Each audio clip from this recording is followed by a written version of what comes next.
out only one factor. The matter has been listed on 26 May lordship, wherein the matter has been urgent on the only on the ground that the accused person may kindly be surrender and then the matter would be listed. ऐसा नहीं, यही है sir, आप भी थे sir उसमें। मैं बता रहा सर कि इन्होंने जो main allegation, my lord mother in law is prosecuted for the offence 376 my lord, the mother in law my lord and sir काफी kindly have look the rejection order my lord, the case diary का अवलोकन से देखें लॉर्डशिप, उसमें देखें सर कि 18 तारीख का इंसिडेंट है, 19/4 को जाके एग्जाम दे रही हैं कॉलेज में जाके, और 27 तारीख को बोलती है कि मैंने रेस्क्यू किया, 30 तारीख को जाके एफआईआर कर रही है सारे परिवार के खिलाफ लॉर्डशिप। नहीं सर, आर्गुमेंट हुआ, आर्गुमेंट आपने यही बोला था कोई एक्यूज की सरेंडर कर दिया जाए, उसके बाद नहीं आर्गुमेंट हुआ, आर्गुमेंट होने के बाद पूछा मेन एक्यूज क्या, तो बोला main accused he was surrendered murder. ये विक्की के खिलाफ जिसके खिलाफ 376 का एलिगेशन है, उसके खिलाफ बोला कि वो सरेंडर कर दिया। बोले बाकी लोगों के खिलाफ, मतलब जो फादर इन लॉ है he is before the court murder, वो एंटीसिपेटरी अप्लाई कर रहे हैं। My lord has observe he argued surrender कराने का नहीं argued next week, argued next week, मतलब ठीक है लॉर्डशिप।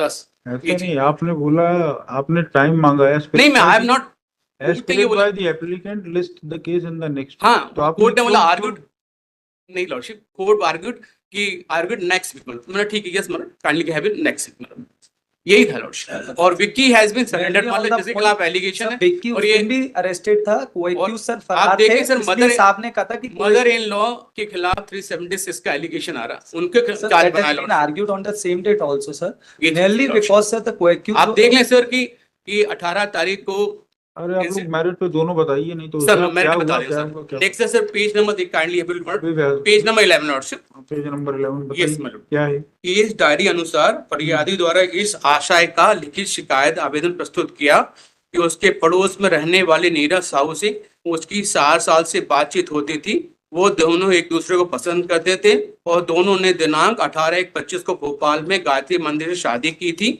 शादी के बाद नीरज साहू शराब पीकर आता, उसके साथ मारपीट करता था। इस तरह नीरज उसे रोज परेशान करने लगा था। वो डर के कारण किसी को कुछ नहीं बोल पाती थी। दिनांक 8/4/25 को दिन में करीब 1 बजे उसके जेठ विक्की दुकान से घर पे आए। उस दिन घर में कोई नहीं था, वो अकेली थी। उसके जेठ अचानक उसी कमरे में शराब पी कर आए, बोले सब कहाँ हैं? उसने कहा सब बाहर गए। फिर उसे जेठ ने उसे धक्का देकर बेड पर सोए सो। शाम को जब उसके पति घर पे आए तो उसने उन्हें ये बात बताई, तो उसके पति ने उससे कहा ये बात किसी को बताई तो उसे उसके परिवार के जान से मार देगा। उसके बाद पति, सास प्रेजेंट मारो जानकी भाई प्रेजेंट एप्लीकेंट, ससुर प्रेम नारायण उसे शारीरिक मानसिक रूप से प्रताड़ित करने लगे। उसे कमरे बंद करके रखते थे। 304 बी तो नहीं है ना? नहीं सर, वो आप देखें 18 तारीख को सर एलिगेशन, 19 तारीख को पेपर देने एनेक्स 2 देखें लॉर्डशिप, ये 19 तारीख उनको लगा।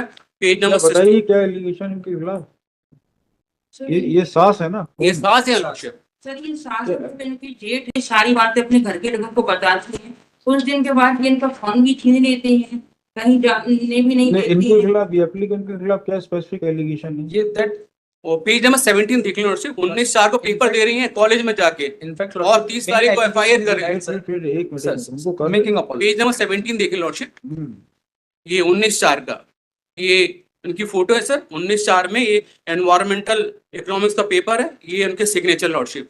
घटना 18/4 की है और बोलते हैं कि 27 को हमने रेस्क्यू किया घर से, फिर 28 तारीख को परिया को बताया, फिर 30 तारीख को एफआईआर की। तो 19 तारीख को ही घर से बाहर जाके एग्जामिनेशन दे रहे हैं, तो that is the how to मतलब this type of prosecution natural कोई स्टोरी ही नहीं लॉर्डशिप। बताइए उसका वो स्टेटमेंट दिखाइए, कंप्लेनेंट का दिखाइए स्टेटमेंट। हाँ आपका क्या कहना है बोलिए। Sir my prayer is that lordship now the co-accused person, हाँ 183 का दे दीजिए।